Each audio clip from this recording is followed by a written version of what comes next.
I am back with the next part of our Learning to Move sequence.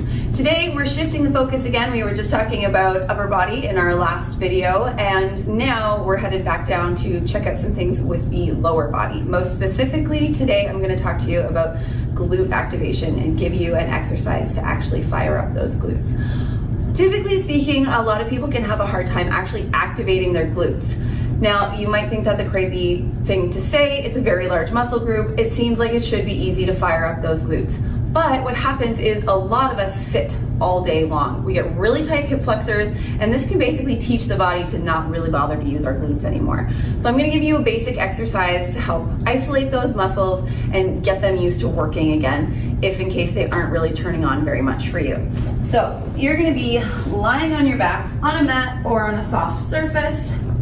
You're gonna set up with your feet hip distance apart, keeping your knees and legs tracking over your middle toe.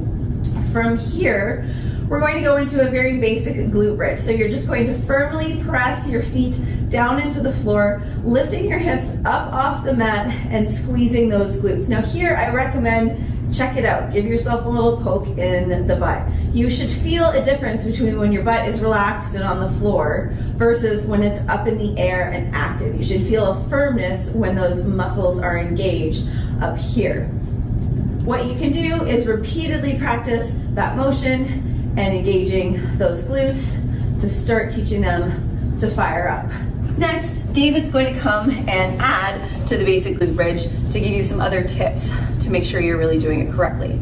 All right, so let's do it right now. All right, so the same thing that Sarah was just mentioning. So lots of people that are very bendy in the back don't feel it as much in the glutes. So what I want you to give a try is just lift the head and support it just a little bit. You're not yanking on it, and you're looking through your knees. Now do the same exercise where you're driving through your heels to sit or all the way up, yeah. And then squeeze the glutes. And as you're coming down, don't make the mistake of just falling down. Control it, fight gravity, slow on the way down. The glutes should be working on the way up and down. If you can't feel a difference from when your head is looking through your legs or placed on the mat, then you can just leave it on the mat. Again, don't strain at the neck. Lots of people try to yank or do a crunch. You're not doing a crunch, you're working the booty.